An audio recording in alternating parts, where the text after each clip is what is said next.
Okay, today we'd like to welcome to the Good Guts interview Michelle Yandle, who's a nutrition coach based in New Plymouth. Welcome, Michelle. Thank you very much, Amy. It's awesome to be here. Great. So maybe you could start by telling our audience a bit about yourself. Yeah, no problem. So I'm a nutrition coach based in Taranaki, as you've said. Obviously not originally from New Zealand. I came from Nova Scotia, Canada about 6 years ago.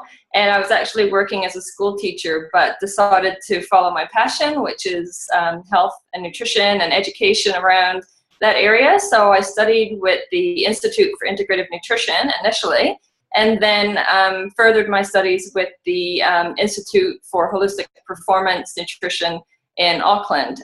So I've since then become a nutrition coach and do programs here in Taranaki, helping people to achieve their goals, whatever they may be.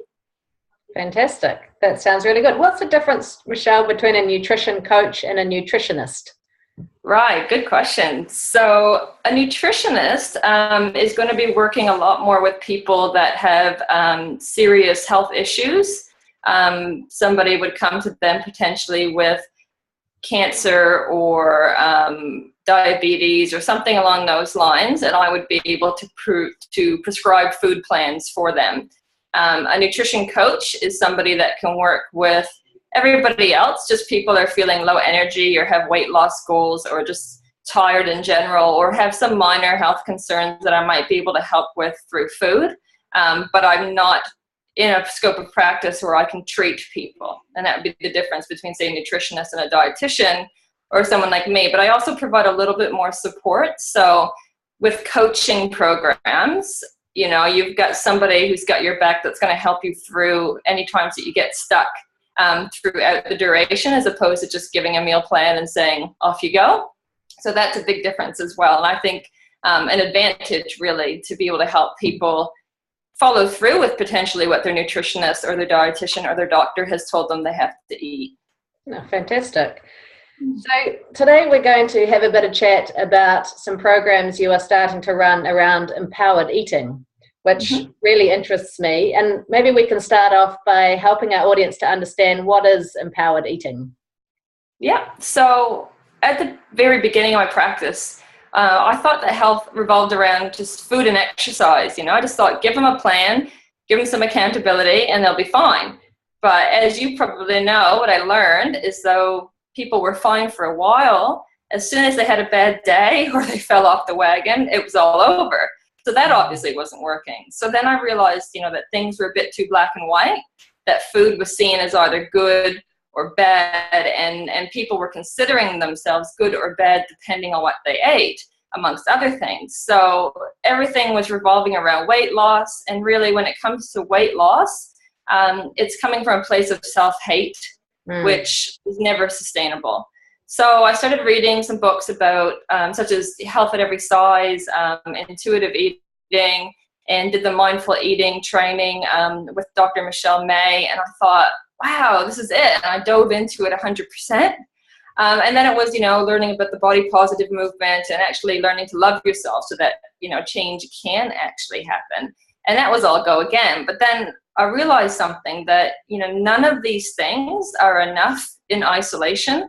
The food, for example, doesn't work if there aren't cognitive behavior strategies to help you through certain situations. The intuitive eating doesn't work if all you're eating is food that makes you suffer and feel awful. And, you know, body positive is great, but if you're feeling awful and guilty because you're still overeating and binging, well, that's not going to work either. So empowered eating is something that I've coined. It's a term that I've coined, which is basically the combination of what I feel are the best of all these principles. So the food's important, the thinking's important, and taking care of yourself is important. So knowing what to eat, that would be, you know, finding the foods that make you feel awesome, enjoying some soul foods every once in a while, getting back in the kitchen, crowding in lots of whole foods, experimenting, figuring out how many carbohydrates are appropriate for you, that sort of knowing what to eat. And then the next step is sort of learning how to eat, which is something that we've sort of lost track of. I mean, and when we were children and babies, we knew how to do this. We stopped when we were full, and we ate only when we were hungry. Good luck trying to feed a child something when they don't want it. And we've sort of lost this ability over time. So learning how to eat is listening to those instinctive cues, eating mindfully, eating consciously. So that's helping people to avoid eating the whole bag of chips while they're sitting in front of the television. And, the instinctive eating cues, which is about the hunger and fullness levels. And the third wheel of that is caring about yourself. So knowing what to eat, knowing how to eat, and caring about yourself enough to want to do it. So that's where you'd be familiar with the primary foods, those soul foods come in, self-care, respecting your body enough to want to change, and feeding the real need when you think you're hungry for something, but you're actually hungry for something else. So how to find out what that something else is so that you can feed what the actual need is. Because how are you going to know when to stop eating if you're not hungry in the first place? So that's really what empowered eating is to me. It's at knowing what to eat, learning how to eat, and caring about yourself so that you can actually make it happen. Wow, it sounds awesome. And it's quite a departure from, in this day and age, we hear about paleo diet, we hear about low carb, high fat, we hear raw food, which are all very people pushing, strongly believe in their way of eating being the right way of eating. Whereas what I'm hearing from you is that it's actually about getting rid of those specific diets and helping people to get back to learning about what feels good for them. Absolutely, because the thing with all those diets is the person that's promoting it has had huge success on it. So they're on the understanding that everybody is going to achieve huge success on this because they did. But we're also different. Our lives are different. Our backgrounds are different. Our history with food is different. So there's no one diet that works for everybody. I mean, there's millions of diets out there. It's quite ridiculous. So to me, the utmost paleo diet is actually being able to eat when we're hungry like our ancestors did, and knowing when enough is enough. You can't tell me that my indigenous ancestors would have passed up a piece of chocolate cake if somebody gave it to them because it wasn't paleo.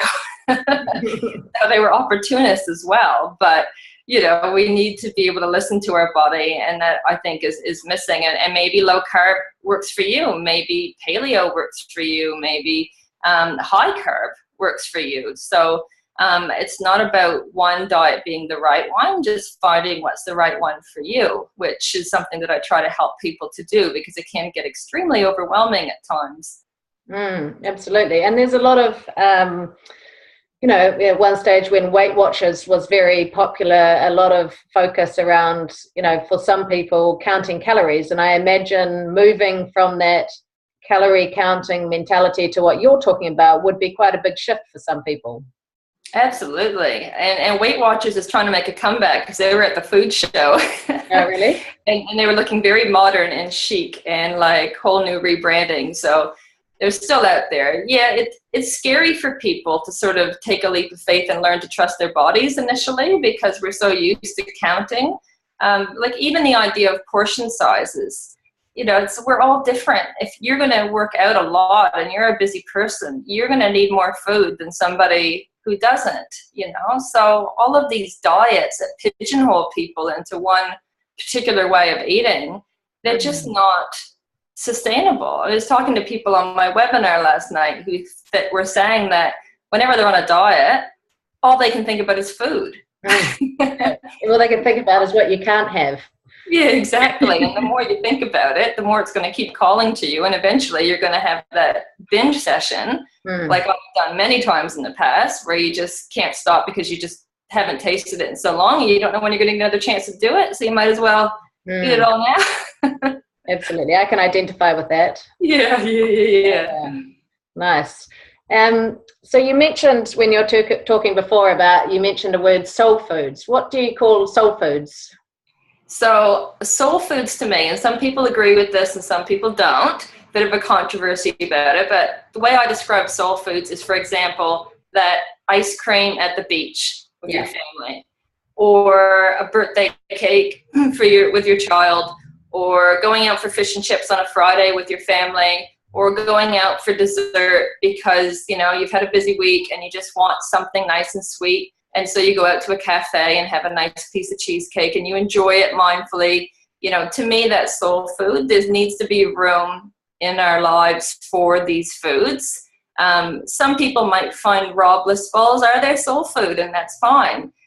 For me, it's more like a French macaroon from the French macaroon place up the road. You know, it's got to be something that's satisfying and pleasurable, but it's more about the experience. I mean, so many cultures use food in celebration, and you know, it seems atrocious that, you know, we're trying to stop that. You know, we're not even allowing those foods we love in a celebration time.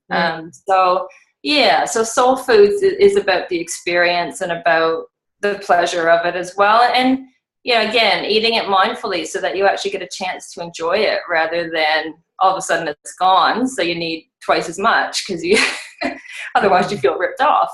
But yeah, so that's what soul foods is. Yeah. And it's so true, isn't it? You know, like with having children, you know, going to the beach and calling into our favorite ice cream shop afterwards is what I would call our soul food. You know, the kids love it. I love it. I love ice cream, but I know I'm now at a point now where I can have an ice cream and, you know, and I'm satisfied, you know, I can let it go with that because I eat more instinctively now than what I have done in the past. So for me, I have a much, you know, I love eating, and when I do have those soul food times, I do just really enjoy it, which is such a nice place to be at. Yeah. And it's not about, like I said, it's got to be food that you enjoy. So for example, if you have a gluten intolerance, I wouldn't necessarily call soul food going out and having a loaf of bread because you're going to feel like crap afterwards, you know. So it's got to be enjoyable during and afterwards as well. Yeah, definitely. And so, yeah, it is. It's interesting because it's something I've been thinking about a lot recently around how we frame those kind of experiences. You know, it can be considered in some circles falling off the wagon, or it's our cheat meal. When as soon as you say those words, it's you know, in some diets in the past, you know, or plans that friends have been on, and where they have their one cheat meal, which the terminology straight away is negative framing of that experience, isn't it? Yeah, absolutely. It's doing far more harm than good.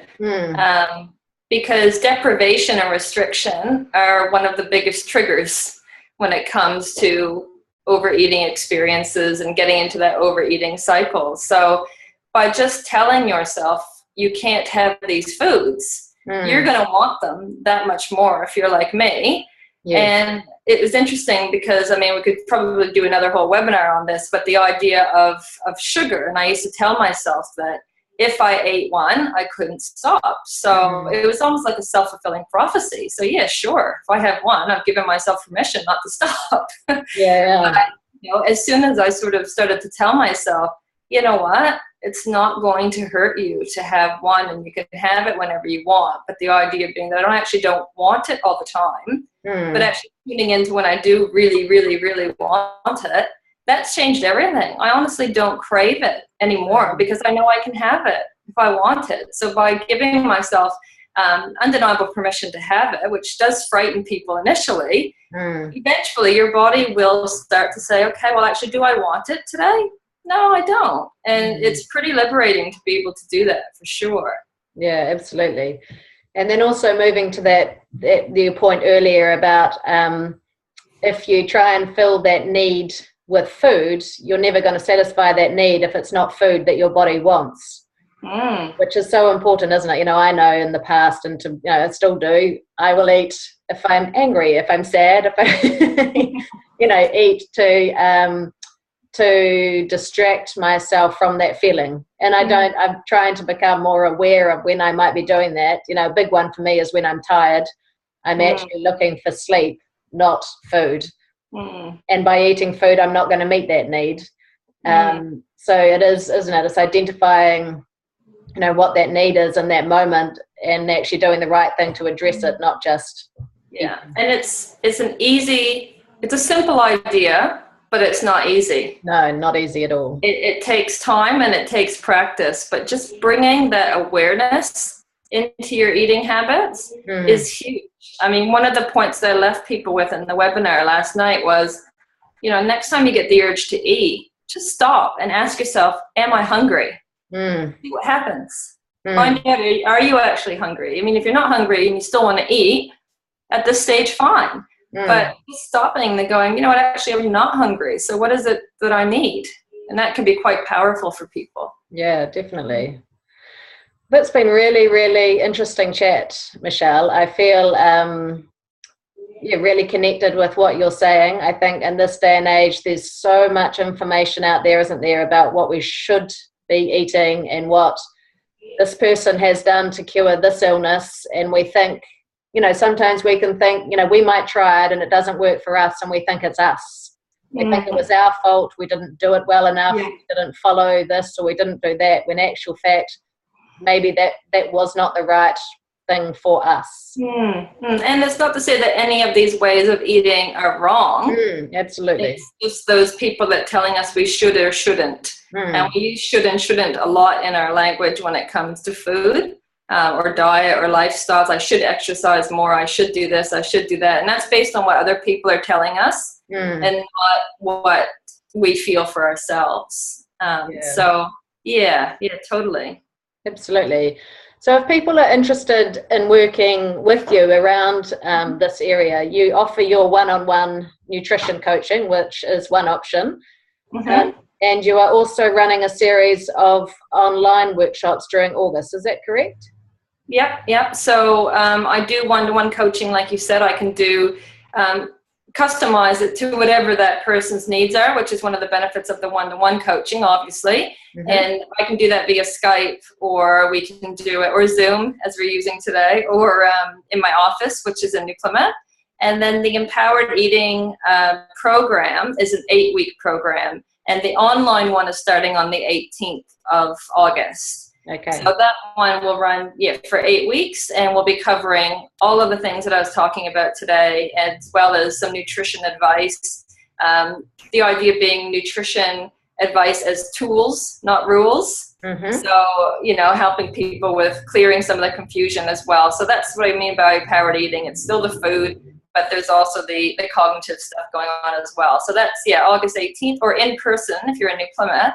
It's going to be starting on the 23rd, and that's at the Wellness Project, which is my new office here in New Plymouth. Fantastic. So where can people go to find out some more information? So you can just go to michelleyandle.com, and nice and easy to remember, and you'll find all the information there. Or you could just just go there, find my contact form if you have questions, and send me some emails, and we can get you on your way. Fantastic. Well, thank you, Michelle. I found that really, really interesting, and I'm sure some of our audience will also find it really interesting and connect with what you're saying. So thank you very much for your time today. Awesome. Thank you. It was awesome to be here.